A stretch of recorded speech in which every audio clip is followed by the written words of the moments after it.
Assalamualaikum warahmatullahi wabarakatuh. Oke, Mimin akan lanjutkan cerita Lee Fugui-nya. Tanpa berlama-lama, kita lanjutkan saja ceritanya. Tapi seperti biasa, bantu dulu tekan tombol likes. Terima kasih Tuan dan Nona. Gas. Bab 845-848. Jam 10 malam. Sun Yan duduk di mobil Ye Kang dan muncul di pintu masuk Hotel Yinghao bersama Lee Fugui. Di kota Jiangnan, Hotel Yinghao berada di urutan kedua setelah Hotel Jiangnan dan dapat dianggap sebagai tempat perbelanjaan kelas atas yang lengkap di kota Jiangnan. Satu-satunya perbedaan dari Hotel Jiangnan adalah sebagian besar orang yang diterima Hotel Jiangnan adalah pemimpin bisnis di masyarakat, tetapi mereka yang diterima Hotel Yinghao pada dasarnya adalah pemimpin politik. Sun Yan telah tumbuh dewasa sehingga dia mengikuti Wan Ying ke sini untuk makan ketika dia pertama kali bergabung dengan perusahaan. Dia tidak pernah datang lagi untuk waktu yang lama. Terus terang, bukannya saya tidak mau datang. Kuncinya adalah saya tidak punya uang di saku dan saya tidak mampu untuk datang. Ye Kang keluar dari mobil, melihat ke tanda pintu di depannya, dan tidak bisa menahan senyum dan bercanda. Guru Sun, sepertinya kamu akan mengalami pendarahan hebat kali ini kamu mengundang kami makan malam.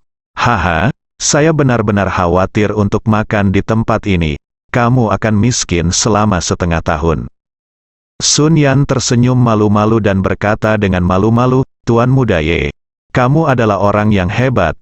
Selain itu, kali ini kamu dan Fugui telah menyelesaikan semua masalah pekerjaanku. Betapapun miskinnya aku tidak bisa mengajakmu makan di warung pinggir jalan, kan?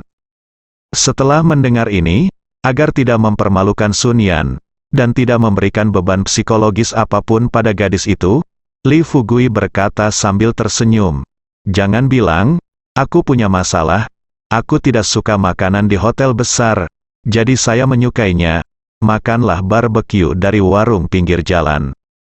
Ayo pergi.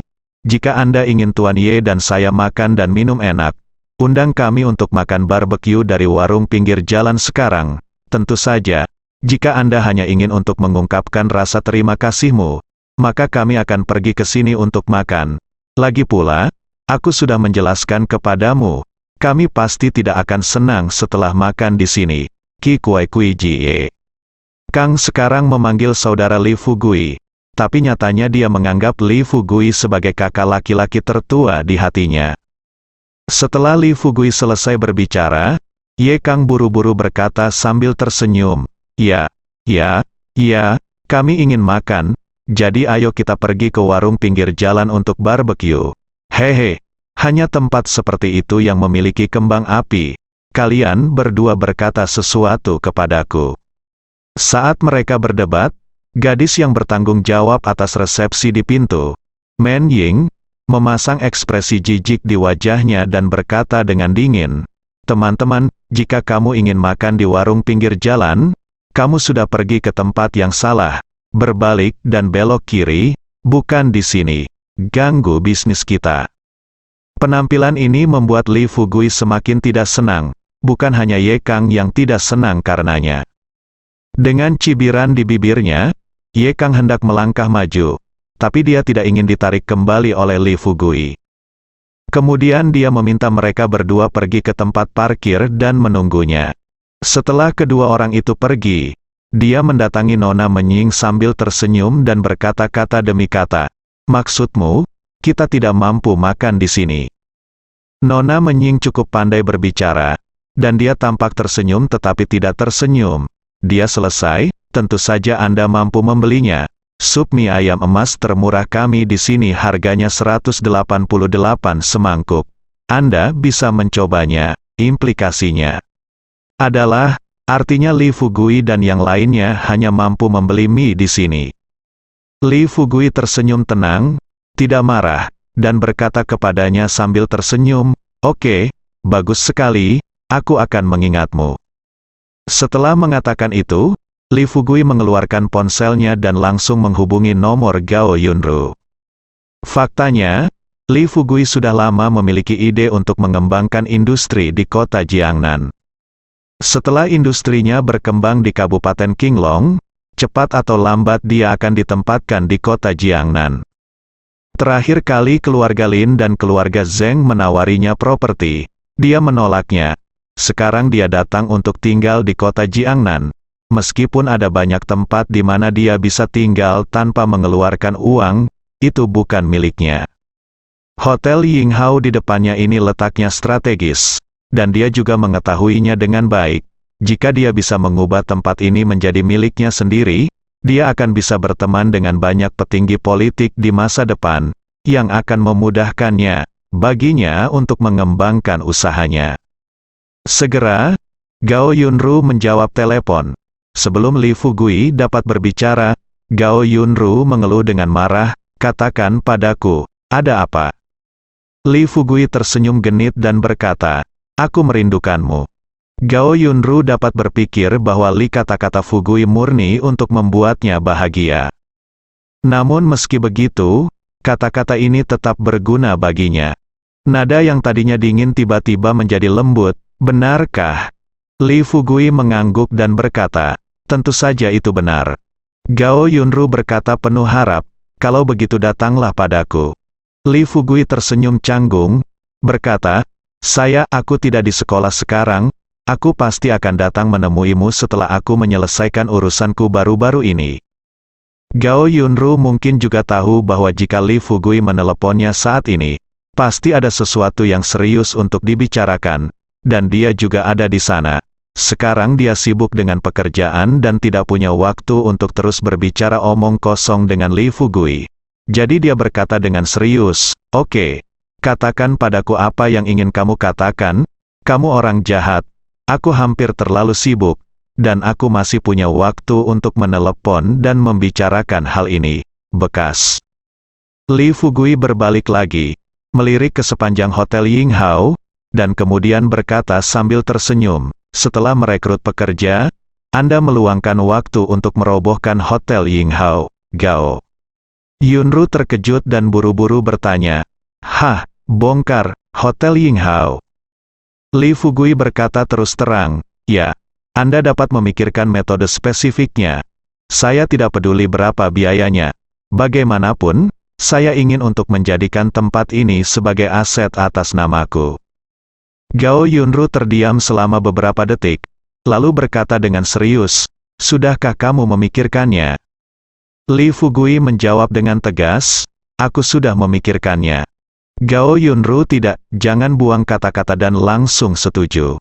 Bagaimanapun, tidak ada masalah dengan pengambilan keputusan Li Fugui. Pada saat yang sama, dia juga memahami bahwa di Kabupaten Qinglong, terdapat Hotel Qinglong untuk menjamu tamu dan personel perusahaan mereka dalam perjalanan bisnis. Sedangkan untuk kota Jiangnan, pasar seharusnya sudah dibuka sejak lama sesuai rencana awal. Tetapi Li Fugui pergi ke kota Qingzhou dan memakan waktu lama. Sekarang Li Fugui telah berubah menjadi pelajar dan mendekati Ye Kang. Jelas bahwa dia bermaksud untuk sepenuhnya mengendalikan seluruh pasar komersial di kota Jiangnan setelah mengambil alih keluarga Ye.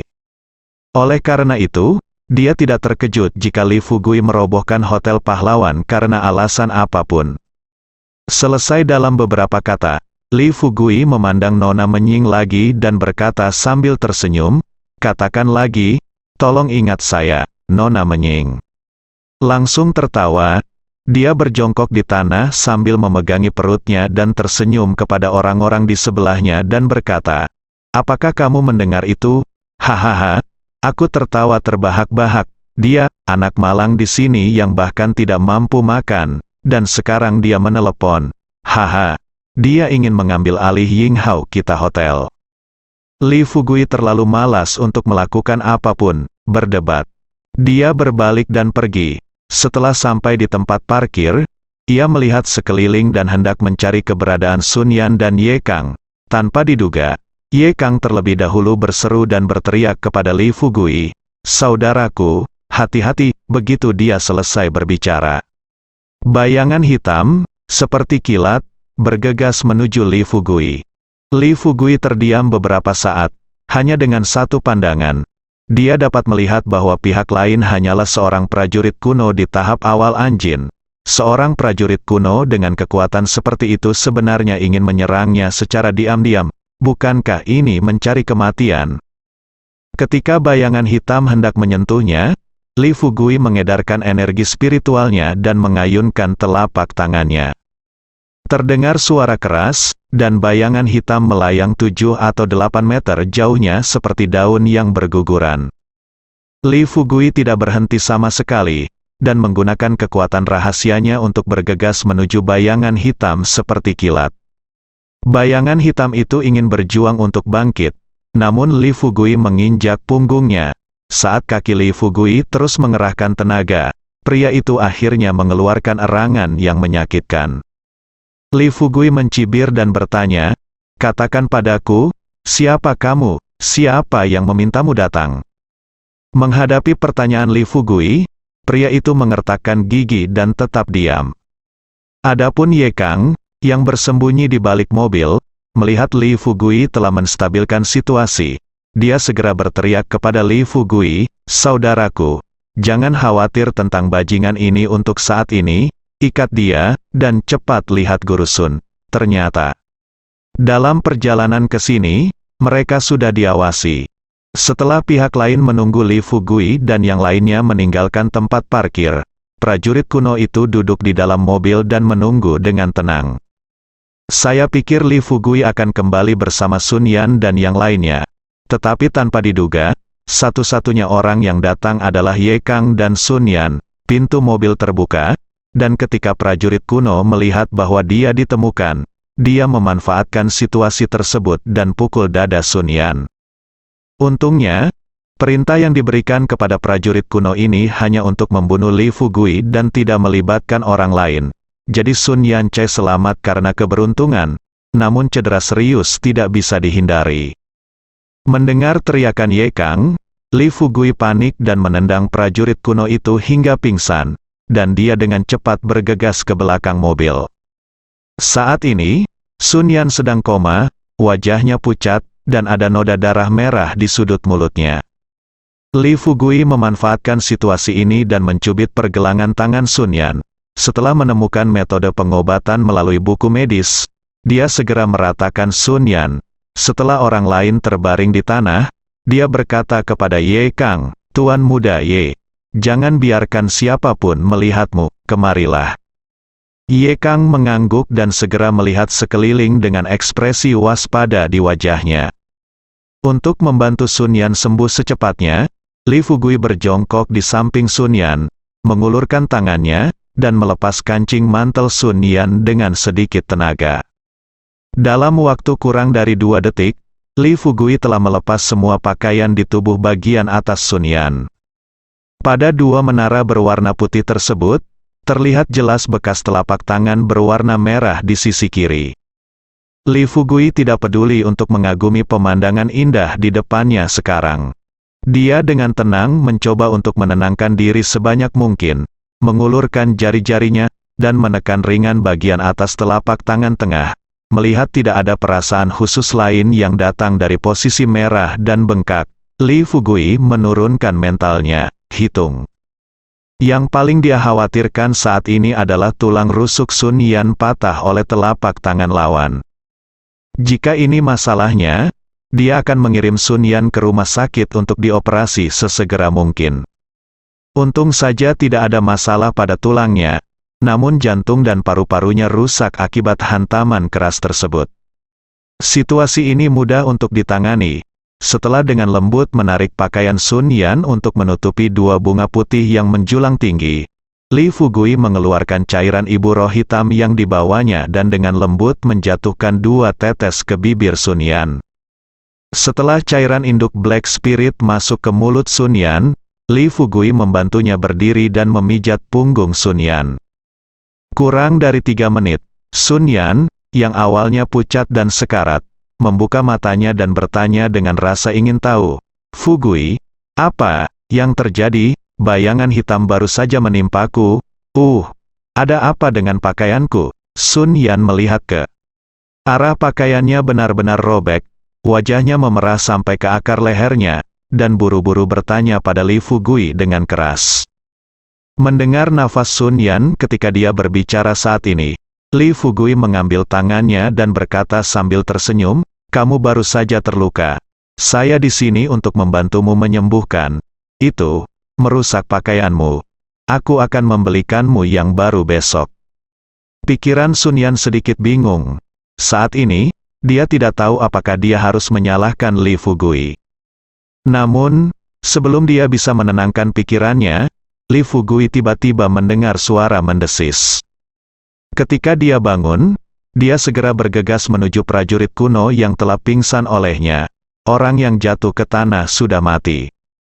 Melihat Li Fugui mendekati prajurit kuno itu dengan panik, Ye Kang dengan cepat mengejarnya dan bertanya dengan rasa ingin tahu, "Apa yang terjadi, saudara Li Fugui?"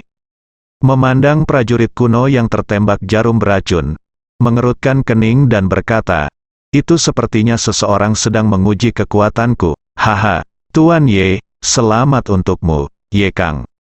Benar-benar bingung dan menatap Li Fugui dengan kebingungan di wajahnya dan berkata, "Untuk apa kamu memberi selamat padaku?" Li Fugui tidak menyembunyikan apapun, melangkah maju untuk membantu Sun Yan berdiri, dan tersenyum santai pada Ye Kang, "Selamat. Kamu selangkah lebih dekat untuk menjadi pewaris, Ye." Kang menyentuh bagian belakang kepalanya dan menatap pria di tanah dengan pria itu tersenyum pahit dan berkata, "Saudaraku, bisakah kamu berhenti bertele-tele ketika kamu berbicara di hadapanku di masa depan? Jika ada yang ingin kamu katakan, tidak bisakah kamu memberitahuku secara langsung? Kamu jelas tahu itu saya tidak terlalu pintar." Li Fugui meminta Sun Yan untuk duduk. Di barisan belakang, dia duduk di sebelah Sun Yan, lalu tersenyum pada Ye Kang, "Kamu mengemudi dulu, pergi ke mall dan ayo beli pakaian untuk guru Sun dulu, lalu pergi makan." Ye Kang menyalakan mobil, tapi Li Fugui masih ada dalam pikirannya. Setelah apa yang dia katakan tadi, dia tersenyum pahit dan berkata, "Oh tidak, tidak, saudaraku, kamu harus memberitahuku cepat. Bahaya sekali malam ini. Kenapa aku selangkah lebih dekat menjadi pewaris kepala keluarga?" Li Fugui tidak terburu-buru menjawab. Sebaliknya, dia menyembunyikan senyuman di wajahnya, menatap Ye Kang dengan serius dan berkata, "Baiklah, Tuan Ye, bisakah Anda ceritakan dulu tentang situasi keluarga paman keempat Anda?" Ye Kang tiba-tiba menyadari, ketika dia melihat sesuatu. Dia buru-buru berkata, "Saudaraku, apa maksudmu dengan ini? Mungkinkah pembunuhnya barusan dikirim oleh paman keempatku?" Li Fugui tampak tidak berdaya dan berkata, "Jangan menebak-nebak dulu. Oke, aku akan bertanya apa yang kamu jawab padaku? Apakah kamu masih ingin sepenuhnya mengendalikan keluarga Yemu?" Mendengar ini, Ye Kang terkekeh dan berkata tanpa basa-basi, "Apakah ini perlu dikatakan? Oke, kamu kakak tertua sekarang, aku mendengarkanmu, paman keempatku, kan, bukankah aku sudah memberitahumu secara singkat sebelumnya? Dia biasanya bertanggung jawab atas keamanan rumah tua dan pelatihan prajurit kuno." Li Fugui menyela Ye Kang dan berkata lugas. Dia berkata, "Katakan saja padaku, apa kelemahan paman keempatmu?" Ye Kang mengerutkan kening dan berpikir sejenak, lalu tersenyum dan berkata, "Kelemahan. Jika itu kelemahan, itu pasti putrinya yang berharga." Paman keempat ini adalah tipikal budak anak perempuan. Bagi putranya, dia memukul dan menendang. Tetapi kepada putrinya, dia mencabik-cabik hatinya. Sayang sekali Ia mengalami kecelakaan mobil 5 tahun lalu dan langsung berubah menjadi seorang kondisi vegetatif. Paman keempat saya bahkan mencoba yang terbaik untuk mencoba segala cara untuk menyelamatkan nyawa putri saya. Terus terang, Ia bergantung pada uang untuk bertahan hidup sekarang. Biaya pengobatan untuk sehari diperkirakan secara konservatif sekitar 30.000 yuan. Hei, tapi uang kecil ini tidak cukup untuk keluarga Ye kita. Ini sejumlah kecil uang. Li Fugui mengangguk, lalu kembali ke pertanyaan Ye Kang di awal, tersenyum dan berkata, "Apakah kamu tidak ingin tahu mengapa saya ingin mengucapkan selamat kepada Anda? Saya dapat memberitahu Anda sekarang." Ye Kang kembali menatap Li Fugui dengan penuh harap dan bertanya dengan tergesa-gesa, "Baiklah, beritahu aku secepatnya." Li Fugui tersenyum santai dan berkata, "Berkonsentrasilah pada mengemudi dan jangan terganggu." Ye Kang tersenyum pahit dan berkata, saya tahu, tolong beritahu saya secepatnya. Saya, Tuan Muda bangsawan keluarga Ye, sekarang bekerja sebagai sopir untuk Anda dan Guru Sun. Jika Anda tidak segera menjelaskannya kepada saya akan memutuskan hubungan kita dengan kamu." Setelah mendengar ini, Li Fugui berkata sambil tersenyum, "Pikirkanlah, apakah aku sudah memberitahumu di awal bahwa seseorang sedang menguji kekuatanku? Haha, aku sudah bersamamu begitu lama, dan tidak ada pembunuh yang pernah muncul, dan kamu memasuki keluarga Ye bersama ayahmu di lingkaran dalam. Sekarang si pembunuh secara khusus datang untuk menyerangku. Orang ini jelas-jelas adalah orang pamanmu." Ye Kang bertanya dengan bingung. "Karena dia adalah orang pamanku, mengapa kamu ingin bertanya tentang situasi paman keempatku?" Li Fugui berkata dengan serius, "Siapa di keluarga Ye-mu yang belum mengambil tindakan terhadapku sekarang? Dia, Ye Xiying, sudah tahu betapa kuatnya aku. Lain kali dia mengambil tindakan melawan aku, dia tidak akan membiarkan putranya sendiri mengambil risiko dibunuh. Kan, dia ingin lihat, itu pasti beberapa saudara mereka, dan di antara orang-orang ini, kamu juga tahu apa yang harus dilakukan paman kedua dan paman kelimamu bersamaku. Mereka pasti tidak akan melawanku. Adapun ayahmu, haha, itu bahkan lebih mustahil. Jadi satu-satunya yang bisa ditemukan Ye Xiying selanjutnya adalah paman keempatmu. Selain itu, kamu baru saja mengatakan bahwa paman keempatmu putrinya sakit parah. Dalam hal ini, Ye Xiying akan memiliki lebih banyak sarana. Biarkan Ye Xid datang kepadaku." Ye Kang akhirnya mengerti segalanya, dan dia berkata sambil tersenyum, "Jadi, kamu baru saja bertanya padaku tentang paman keempatku. Yang mana itulah yang sering dikatakan orang, kenali dirimu dan kenali musuh, dan kamu tidak akan pernah berada dalam bahaya." Li Fugui tersenyum sambil tersenyum. Mengangguk, Ye Kang bertanya lagi, "Kalau begitu bisakah kamu memberitahuku lagi? Apa artinya Ye Xiying harus membuat paman keempat yang mengelola keamanan rumah tua keluarga Ye kita berurusan denganmu?" Li Fugui mengguncang. "Roh hitam yang baru saja menyembuhkan Sun Yan." Ibu Liquid berkata terus terang, "Pamanmu juga memiliki barang ini sekarang." Ye Kang kaget, mengerem, dan mobil tiba-tiba berhenti di tengah jalan. "Ah, pamanku punya cairan induk Black Spirit. Karena kelembaman, jika Li Fugui tidak gesit, dia dan Sun Yan akan terlempar keluar dari mobil." Setelah akhirnya duduk dengan kokoh, Li Fugui mengumpat dengan marah, "Tuan Ye, apakah Anda ingin membunuh kami berdua? Sial, mengemudi saja. Bagaimana Anda bisa mengerem begitu tiba-tiba?" Ye Kang meminta maaf dengan cepat dan memulai kembali. "Mobil, katakan padaku secepatnya. Bagaimana kamu tahu bahwa pamanku memiliki cairan induk Black Spirit? Apakah kamu memberikannya padanya?" Li Fugui terlalu malas untuk menjawab pertanyaan Ye Kang. Dia berbalik dan menatap Sun yang kebingungan dengan prihatin. Yan bertanya dengan suara rendah, "Suara, Guru Sun, kamu baik-baik saja? Apakah kamu baru saja terluka?" Sun Yan menggelengkan kepalanya dan mencoba menenangkan dirinya, lalu bertanya dengan suara gemetar, "Kamu, apa yang kamu bicarakan? Kenapa aku tidak mengerti sepatah kata pun?"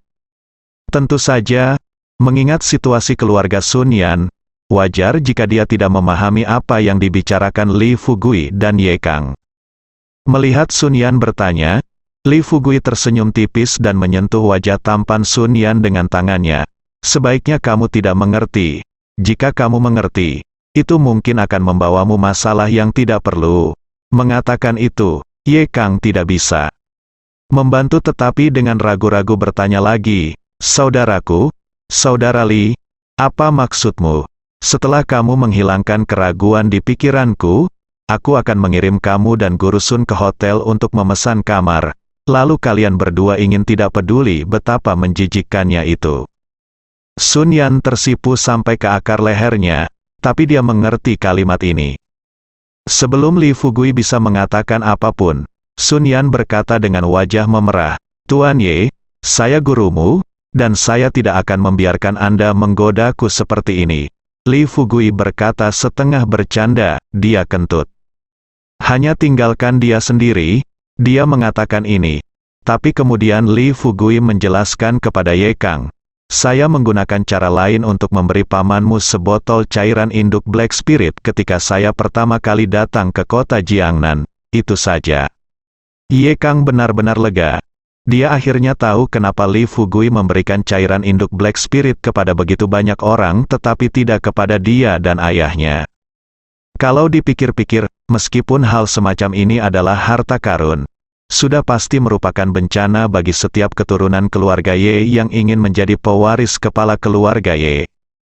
Begitu Patua mengetahuinya, bisa dibayangkan akibatnya. Segalanya seperti yang diharapkan Li Fugui. Setelah Ye Fei melihat prajurit kuno yang dibawanya di kejauhan dikalahkan oleh Li Fugui dalam sekejap, dia sama terkejutnya dengan saat pertama kali melihat Li Fugui dari Kabupaten Qinglong. Menyingkirkan kegugupan dan kegelisahannya, Ye Fei bergegas pulang dan segera melaporkan situasi spesifiknya kepada Ye Xiying. Setelah mendengar ini, Ye Xiying mengerutkan kening dan bertanya lagi kepada putranya untuk waktu yang lama, "Jadi, prajurit kuno kita sendiri tidak dapat mengalahkan anak ini?" Ye Fei mengangguk dan berkata dengan serius, "Jelas tidak. Saya melihat serangan itu, kami orang-orang masih dalam kegelapan. Itu adalah serangan diam-diam. Tetapi sebelum mereka sempat menyentuh rambut lawan, mereka dihempaskan oleh anak ini. Dari sudut pandangku, kekuatan anak ini pasti di atas Anjin." Ye Xiying mengerutkan kening, berdiri dan berjalan mengelilingi ruangan. Untuk waktu yang lama, dia memandang Ye Fei dan berkata kata demi kata, "Pergilah, undang paman keempatmu ke sini semalaman, dan katakan padanya bahwa aku memiliki sesuatu yang penting untuk dibicarakan dengannya pada saat ini." Ye Fei tampak malu dan berkata tanpa daya, "Ayah, bukannya kamu tidak tahu bahwa sejak putriku terluka, paman keempatku tidak pernah keluar setelah jam 10 setiap malam, dan selalu berada di samping ranjang rumah sakit putrinya. Sekarang sudah hampir jam 11, segera setelah dia selesai berbicara." Ye Xiying berkata dengan keras, "Kalau begitu katakan padanya bahwa jika kamu ingin kondisi putrinya menjadi lebih baik, datang dan temui aku malam ini." Ye Fei tertegun. Namun setelah melihat ekspresi tegas di wajah ayahnya, dia langsung mengangguk dan berkata, "Baiklah, aku akan segera pergi." Saat itu sudah jam 12 pagi, Ye Xit, yang 7 atau 8 tahun lebih muda dari Ye Xiying, memiliki rambut abu-abu dan wajah kuyu, wajahnya ditutupi jejak waktu, dan matanya penuh harapan saat dia buru-buru memasuki pintu. Dengan penampilan ini, dia jelas terlihat lebih tua dari Ye Xiying. Begitu dia masuk dari kamar, Ye Xit buru-buru bertanya, "Saudaraku, dengarkan Xiao Fei, apakah kamu punya cara untuk memperbaiki kondisi Yaerku?" Ye Xiying tersenyum dan melambai ke Ye Fei. Setelah Ye Fei keluar dan menutup pintu, dia melihat ke arah Ye Xit dan berkata terus terang, "Saudara keempat, saya tidak punya pilihan selain meminta Anda untuk datang saat ini. Anda dan saya sama-sama orang yang bahagia, dan saya menang. Aku tidak akan bicara omong kosong lagi padamu. Selama kamu bisa membantuku membunuh satu orang, aku akan mencoba yang terbaik untuk memberimu beberapa cairan induk Black Spirit." Ye Xit terkejut. Tapi tak lama kemudian, ekspresi kesepian muncul di wajahnya, matanya, dan dia duduk di kursi dan menghela nafas sedikit. Dia berkata, "Saudaraku, kamu tidak perlu khawatir tentang itu. Jika ayahku memberikannya kepadaku, dia pasti sudah memberikannya kepadaku sejak lama. Yeya terluka parah tahun itu, dan dokter mengeluarkan pemberitahuan penyakit kritis dalam perjalanan ke rumah sakit. Setelah menerima pemberitahuan tersebut, Ye Xit hampir pingsan. Tanpa berpikir panjang, dia meninggalkan semua urusannya dan memusatkan seluruh perhatiannya untuk merawat putrinya. Selama 3 hari 3 malam, Yezid tidak tidur sedikit pun. Rambut aslinya yang gelap dan tebal menjadi seperti lapisan salju putih yang menimpanya. Untungnya, setelah beberapa hari penyelamatan, kondisi putri saya akhirnya stabil. Namun, otak rusak parah, sistem saraf pusat juga mengalami trauma, dan banyak patah tulang kominutif di sekujur tubuh Kikuaikuo. Meskipun putrinya menarik napas, dia tidak pernah membuka matanya lagi. Selama periode ini, Yezid tidak tahu berapa kali dia ingin meminta lelaki tua itu mengeluarkan cairan ibu roh hitam yang secara tidak sengaja dia peroleh di rumah untuk merawat Yeya. Tapi setiap kali saya pergi, saya hanya mendapatkan kekecewaan. Dalam kata-kata lelaki tua itu, bagaimana mungkin seorang gadis, yang tidak memberikan kontribusi apapun kepada keluarga Ye, bisa disembuhkan dengan harta langka seperti cairan induk Black Spirit. Seiring waktu, Yezid juga menjadi patah hati. Sejak saat itu, dia tidak akan pernah bertemu siapapun setelah pukul 10 malam hingga pukul 8 pagi. Jangka waktu ini hanya berlaku untuk dia dan putrinya.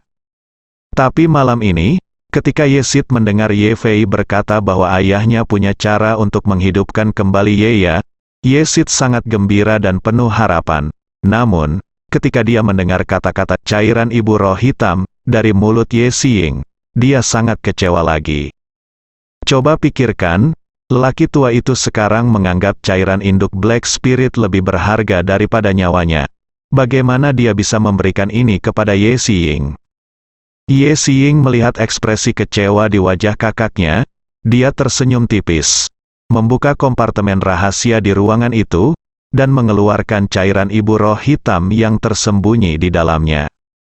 Setelah tiba di depan Yezid, Ye Xiying membuka tutup botol dan berkata terus terang kepada Yezid, "Saudara keempat, aku tahu kamu tidak dapat mempercayai apapun yang aku katakan sekarang. Aku bisa menunjukkannya kepadamu di depanmu." Yezid adalah terkejut dan tidak dapat menahan diri. Untuk tidak melihat Ye Xiying dengan keyakinan, dia membelalakan matanya dan bertanya, apakah ini cairan induk roh hitam kita?" Yezid juga seorang praktisi seni bela diri kuno. Meskipun dia bukan sekuat saudara kelimanya, dia bisa merasakan semangat, adanya kekuatan. Belum lagi, hanya mengandalkan kekuatan spiritual kuat yang terpancar dari gadget di tangan Ye Xiying. Yezid pada dasarnya yakin bahwa benda ini, meskipun itu bukan cairan induk Black Spirit, pasti dapat membantu meningkatkan kesehatan putrinya. Ye Xiying mengangguk, menutup botolnya dengan lembut, lalu berkata terus terang kepada Yezid, "Saudara keempat, izinkan saya menjelaskan kepada Anda dengan jelas. Botol cairan induk Black Spirit ini diberikan kepada saya oleh seorang ahli. Sekarang bahkan Ye Fei pun aku tidak tahu aku punya hal seperti itu. Kamu dan aku adalah saudara. Faktanya, alasan utama mengapa aku mengundangmu ke sini malam ini adalah karena kondisi Yair. Adapun memintamu untuk membantuku dengan sesuatu di awal, jika kamu mengangguk, aku juga akan memerasmu. Aku akan memberimu sedikit cairan ibu spiritual. Bahkan jika kamu tidak mau, aku akan memberikannya kepadamu. Kita dilahirkan dari akar yang sama, jadi tidak perlu untuk saling menyerang. Sebagai putra dari keluarga Ye kami, saya telah melalui hidup dan mati untuk keluarga Ye selama bertahun-tahun, meskipun saya telah melakukan beberapa hal yang merugikan kepentingan saudara-saudara kita, tetapi saya tidak pernah ingin menyakiti perasaan di antara saudara-saudara kita. Meskipun Yezid sangat mencintai putrinya, dia sama sekali tidak ngotot. Dia tahu siapa Ye Xiying. Sekarang dia mengatakan bahwa dia akan diberikan cairan ibu Black Spirit tidak peduli apa yang dia katakan apakah dia setuju atau tidak, ini murni kentut. Jika dia tidak setuju, akan aneh jika pihak lain memberinya barang ini. Untuk membuat putrinya menjadi lebih baik sesegera mungkin, Yezid tidak terlalu peduli sekarang. Dia dengan cepat berkata, "Saudaraku, apa yang kamu ingin aku lakukan? Selama itu masih dalam lingkup kemampuanku, saya pasti akan melewati api dan air. jangan ragu-ragu. Setelah mendengar ini, Ye Xiying berkata sambil tersenyum, baiklah, saudaraku, karena kamu berkata begitu, aku akan segera memberitahumu. Apa yang aku ingin kamu lakukan sangat sederhana. Saat ini, ada seorang siswa yang tidak tahu bagaimana hidup atau mati, mencoba memanipulasi Xiao Kang untuk menghancurkan persahabatan antara saudara-saudara kita dan membuat keluarga Ye kita memperjuangkan posisi pewaris kepala keluarga. Ambisi serigala seperti itu, jika kita tidak menyingkirkannya, akan benar-benar menimbulkan masalah yang tak ada habisnya. Awalnya, saya berencana untuk mengambil tindakan sendiri mengenai masalah ini, tapi tidak peduli apa. Anda juga tahu apa yang terjadi pada keluarga saya baru-baru ini. Tian Er masih terbaring di ranjang rumah sakit, dan Xiao Fei telah dikeluarkan dari lingkaran dalam. Aku khawatir setelah mengambil tindakan, ayahku akan salah paham. Tanpa menunggu Ye Xiying setelah mengatakan itu, Ye Xit berkata terus. Terang, saudaraku, beritahu saja informasi orang ini. Menurut besok malam, saya jamin dia akan mati di jalanan. Dengan kata-kata Ye Xit, Ye Xiying akhirnya melepaskan hatinya yang menggantung. Dia berkata sambil tersenyum, oke, saudara yang melawan harimau. Dengan tindakan saudara kelima, saya yakin keluarga Ye kita tidak akan berada dalam kekacauan. Oke, saya akan menyiapkan jamuan perayaan untuk Anda di rumah. Kapan anak ini mati? Aku pribadi akan mengambil hitam. Ayo bawa cairan ibu roh ke rumahmu dan berikan pada Yaer. Ye Xit mengangguk setuju dan dengan cepat berterima kasih padanya. Ketika dia mendapat informasi yang relevan tentang Li Fugui dari Ye Xiying, Ye Xit dengan rasa ingin tahu bertanya, saudaraku, apakah kamu yakin dia adalah murid ini? Ye Xiying menghela nafas, ya, aku sama denganmu. Di awal, saya pikir tidak mungkin bagi seorang siswa untuk membuat heboh terlalu besar. Namun seiring berjalannya waktu dan rangkaian kejadian baru-baru ini di keluarga Ye kami, kekuatan anak ini hampir sama dengan Li Fugui dari Kabupaten Qinglong. Ye Xit merenung sejenak dan bertanya dengan ragu, saudaraku, apakah menurutmu ada kemungkinan Li Fugui dari sekolah dan Li Fugui dari Kabupaten Qinglong adalah orang yang sama? Ye Xiying juga telah mempertimbangkan pertanyaan ini. Ketika Ye Xit bertanya, dia tersenyum dan melambaikan tangannya dan berkata, tidak mungkin, Li Fugui dari Kabupaten Qinglong tidak punya alasan untuk datang ke sekolah. Bahkan jika dia ingin berurusan denganku melalui perselisihan internal di keluarga Ye kami, di sana tidak mungkin dia bisa pergi ke sekolah untuk mendukung Xiao Kang. Lagi pula, ya, kami belum secara resmi melancarkan serangan terhadapnya, bagaimana dia tahu kami akan menghadapinya? Kata-kata Ye Xiying masih sangat meyakinkan. Setelah mendengar ini, Ye Xit mengangguk dan berkata, baiklah, kalau begitu, saudaraku, tunggu saja kabar baikku. Setelah meninggalkan kata-kata ini, Ye Xit buru-buru pergi. Senyuman bangga muncul di bibir Ye Xiying. Dia tahu bahwa selama Ye Xit mengambil tindakan, tidak peduli seberapa kuat Li Fugui, dia tidak akan mampu menandingi saudara keempatnya. Begitu Ye Xit pergi, Ye Xiying memanggil Ye Fei masuk, memandang Ye Fei dan berkata terus terang, Xiao Fei, kamu berkendara ke Kabupaten Qinglong semalaman dan mencoba yang terbaik untuk mencari tahu apakah Li Fugui ada di Kabupaten Qinglong sekarang. Jika dia ada di sini, kamu harus melihat wajahnya dengan jelas. Ye Fei bertanya dengan bingung, ayah, apa yang kamu lihat dia sekarang? Ye Xiying tidak menjelaskan, tetapi hanya meminta putranya untuk melakukan apa yang dia inginkan. Bersambung.